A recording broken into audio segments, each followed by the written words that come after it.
I'm increasingly confused by actions that produce good results in the past but don't produce today. And I think it's something about how society is now interacting with these instant on media. Like we want everything right away. And I'm going to explore this a little bit and show you how you can develop an action oriented outcome that produces results for your business, produces results for your career, and gets you the influence that you deserve. I'm Justin Hitt with Inside Strategic Relations. So, a local media company has a production studio, has professional photographers, professional videographers, professional editors. They have the talent to produce full length feature movies, and they're in a little rural area. And there's something we call arbitrage. So they're in a local rural area with low overhead, but what they don't have is a population to support the day to day services. So they go out and buy a television station. Now, you may not know this, but you can buy the license to a television station and suddenly be in front of 40, 50,000 people in an area. Now, the audience skews because this is terrestrial television, but listen closely. Most YouTube videos don't get to 30 or 40,000 people. Now, if you own the whole television station, you own the media itself. There's an opportunity there in syndication. There's an opportunity in scale because now you can segment each day up into different slots and sell those slots to content producers or sell those slots to advertisers. But need to say, you've created a new problem for yourself, which is you need content. So they ask out on social media, and I see it, that there's an opportunity for a business that wants to reach the demographics of this channel to get the as seen on TV credential. To see, because television still has value. You may not be aware, but Oprah Winfrey, Geraldo Rivera, many of these top talents, these recognized experts in the marketplace. Bob Vila, for example, he started on public television. Many of these other people started on regional television. And so when there's an opportunity to put yourself as an expert on a regional television network, if it's done at the right cost point, it might not even matter if anybody ever sees it, other than the professional recording, the ability to say that you've been on television, and the possibility of recording something that can get picked up in syndication. Now, here's the business relationship part of this.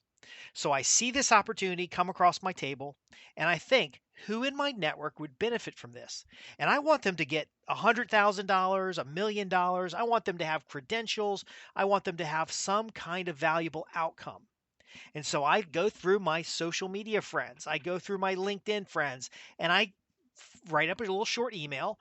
I share the original post because it doesn't matter to me who wins, because this is someone in my community who bought a television station and has production capacity and is willing to cut deals. And so I put it out there. Now, the win-win situation is my connection with the media company, and I have no financial connection with the media company, but it would be nice that if I had content that I wanted recorded, such as my training programs, such as a roundtable, that I could call this company up and they'd move me up the list because they know that I sent them business. But I also have every contact that I reached out to individually on my social media accounts, through my email, through other means, that said, hey, this opportunity's popped up for you to get on television for a reasonable rate, and here's how you approach it. Now, with paid clients, when they get something like that, they're like, okay, let's get a plan together. Let's go with it. Because, for example, they may already have a presence on YouTube. They may already have a presence on another radio station, or they could find a television station in their area to apply the same concept. But it's kind of like infomercials. Once you've recorded the program, and if that program converts, if that program positions you as an expert, then you can just go around all these regional markets and start publishing. And so now you've again done the work once and profited many times. See, that's the concept that we're looking for here at Inside Strategic Relations, because there's not enough time in the world and you don't have enough money in your pocket to go out and reach the scale of Oprah Winfrey, Geraldo Rivera, Bob Vila, many of these top names that you know and love in the media. Many of them started out as nothing. Mike Rowe started out as a QVC pitch person. See, these people started out just like us. Nobody knows who we are. You wake up to an industry, you gain some credibility, you gain some knowledge, and now you're in a position where you've reached the top of your earnings, or you want to accelerate your earnings, and now media comes in. Of course, everybody's chasing the internet dragon. They want to be on social media. They want to be an influencer on YouTube. They want to be recognized by Google. But you may not realize that in your local market, like Jim Straw used to say, there are billions of dollars in your local market that you could be accessing.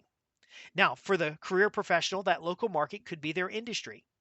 I worked in financial services, I've worked in media, I've worked in healthcare, I've worked with government contracting. Any one of those columns or verticals could have media that you could apply the same technology, which is video and audio, and you could do it in front of a targeted audience, which would ultimately increase your positioning in the marketplace, elevate your recognition as an expert, build on your personal brand, and ultimately give you the influence that you're looking for. Now, this local television station reaches Martinsville, Henry County, Patrick County, and if you look at the demographics, again, it skews a little bit older. There's not a lot of industry here, and so it's not perfect for everybody. But the people I reached out to, I considered who do they already serve, what kind of products and services they have, what value they deliver to that community, and it's a good match. But here's the challenge, and especially a warning. So I'm not going to tell you who this person is, but I wrote to them and I said, uh, here's the opportunity. It won't take much from so basically they have content already, and it wouldn't take much for them to take existing content and send it to this television station to do some tests. Now, the television station's just starting out. It's been bought out. They have an idea of what they should be charging. It's lower than national rates, it's lower than regional rates, but they need content bad, so they're willing to run people's content for free. Now, I don't tell these individuals that they'll run the content for free because I don't know that that will continue because the idea is so good of literally just buying a television station when you already have a bunch of content that they're not going to it's not going to be free forever. But I send this over and I say your content will help this demographic. I give them a link to the demographic, and here's what they reply back. So what are you looking for me from me? It's the grammar's not even right. They're asking me. I said, here's an opportunity. Consider it. And they asked me, well, what do you want me to do? So again, they now it could be my communications. Maybe they don't see the opportunity. So I reply back to them, well, you have good content on marketing. Production value could be improved, but the content value is high. Blank Media is looking for content. If it's at a favorable cost, you can be in front of 30 to 40,000 people. Plus, you get bragging rights of being on television. And then I remind them that we're in a group where we know about Dan Kennedy, Lee Miltier, people like that. I say, look, Dan Kennedy and Lee Miltier talked about the value of getting on television, the possibility of running infomercials, the value of buying unused time. Jay Abraham talks about it too. It's like a known thing in the industry. And they reply back, okay, so what would you like me to do? See, opportunities fall in your lap every day. And if you don't have outcome thinking and you don't understand the process of influence, then this opportunity falls in your lap and you're confused. Now, I'm not criticizing this person. It's possible they get opportunities every day. Maybe they're already reaching 30, 40,000 people on every show that they do. Now, 30 to 40,000 people is a very tiny number compared to the larger metropolitan service area and the larger area that this particular channel reaches. But realistically, if you got 5,000 people out of that 30 to 40,000 people to see your show, that is very much more than your YouTube post or your social media post or that marketing campaign you're going to do. And so the value of that multiplies when, of course, you have the ability to present, the ability to make an offer, the ability to put somebody on a mailing list. And so they ask, okay, so what do you want me to do? And I basically reply, because at this point I'm a little frustrated. I just want to put the opportunity on their table. If they're interested in it, we can do something. If they're interested in it, they can do something. I'm not asking for anything in return. And so I reply, if it's good for you, run with it. Now, I didn't put it in all caps. I did want to put it in all caps, but I didn't put it in all caps because it could. And here's the thing: it could mean an as seen on TV credential or low cost professional production, or it could put you in front of an audience for lead generation, or nothing. You decide. Now I put the emphasis in there in the language, but I didn't put the all caps in here. But really think about this: an opportunity lands on your plate, and you're now asking the other person, "What should I do?"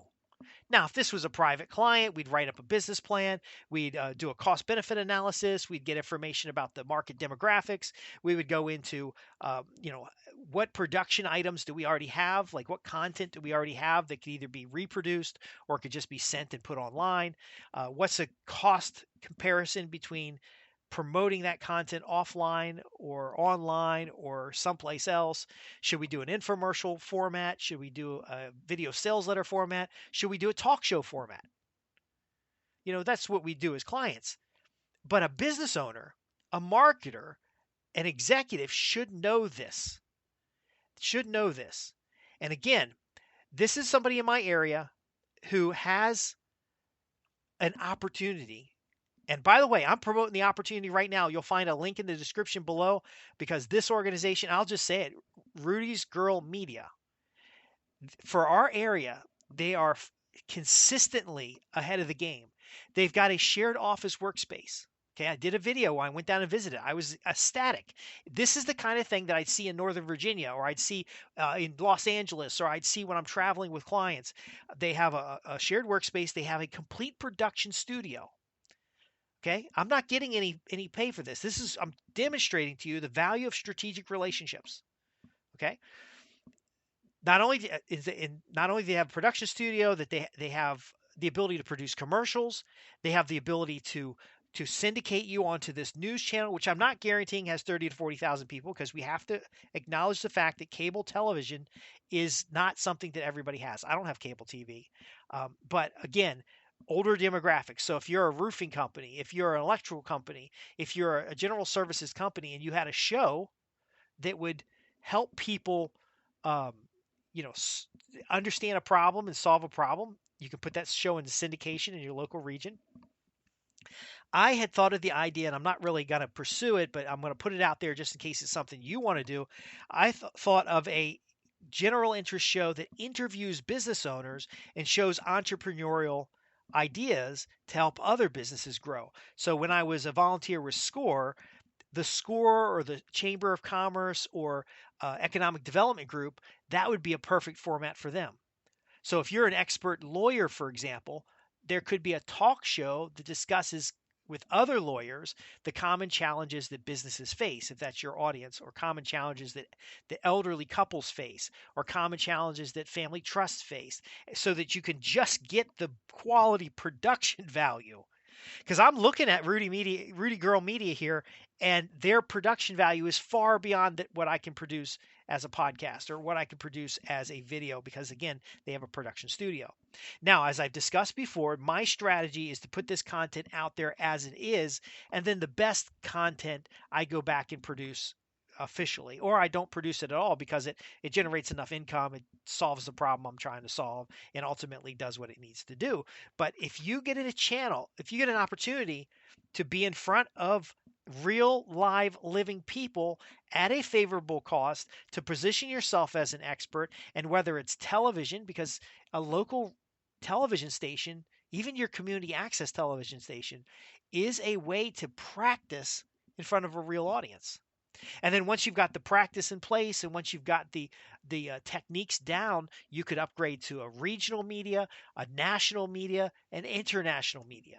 Now, a lot of folks just jump on YouTube and Facebook and LinkedIn and all this stuff because it's easy. What I'm describing here is not easy. And again, that's why some of the people that I put this opportunity out in front of, again, I'm putting an opportunity out in front of somebody that's packaged, ready to go, and all they got to do is take action, because the goodwill of their success is going to reflect on my value as a consultant, as an opportunity, as a hub for insights. But ultimately, don't let these opportunities go away.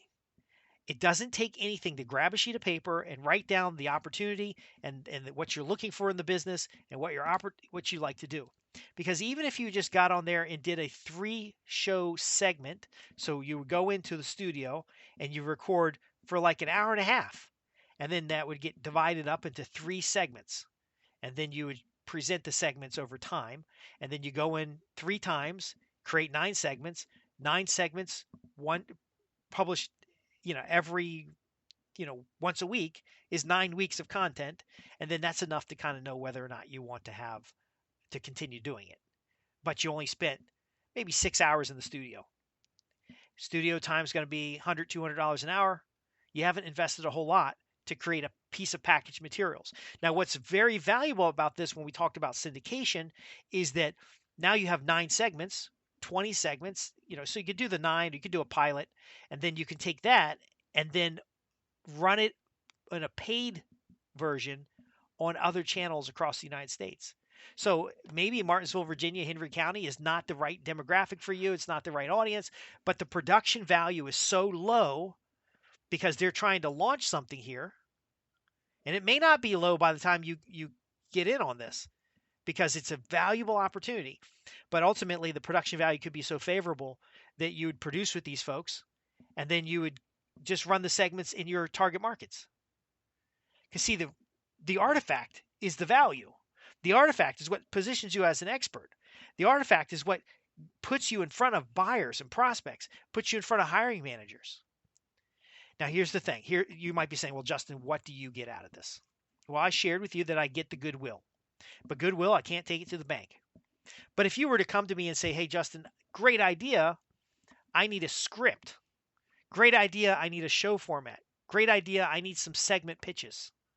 Because again, you can do the segment here, use it on a demonstration, and then get picked up on someone else's talk show or someone else's media channel or get interviewed by local media news.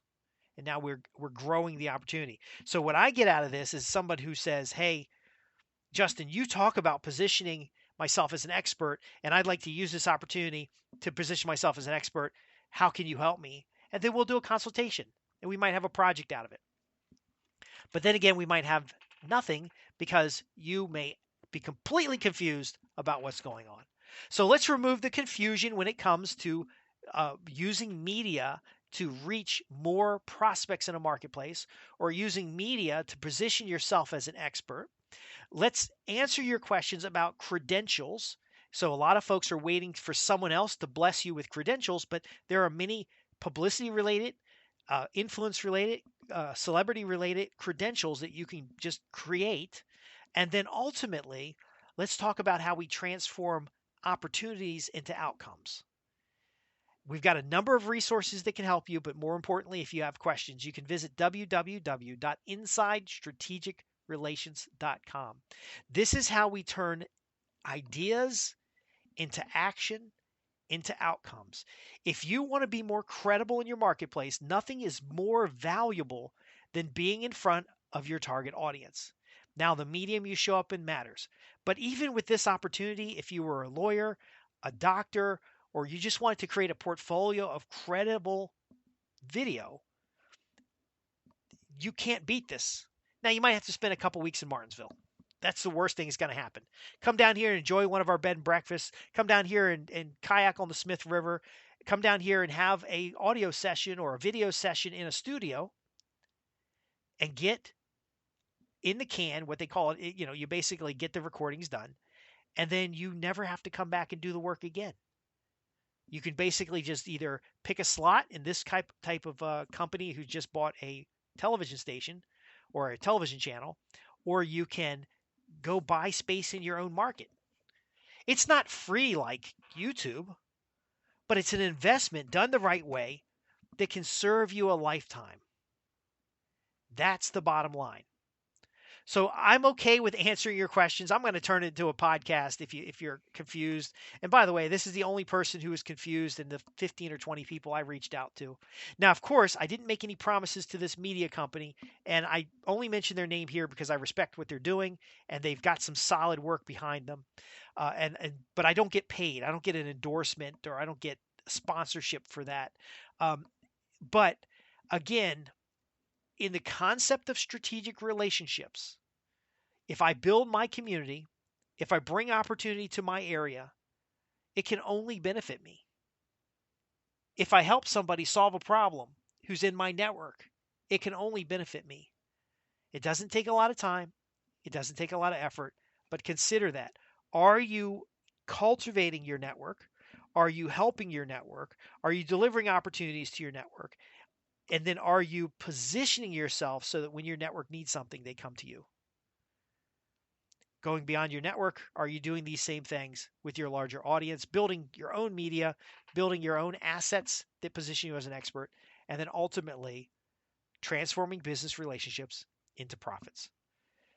Again, if you have any questions, visit www.insidestrategicrelations.com. I would love to connect you with somebody who can help you solve a big problem you face, somebody who can help you increase your demand in a marketplace, to grow your credibility and expertise status, to ultimately increase your influence in the market. Thanks for listening. I'm Justin Hitt, and I'll see you in the next podcast.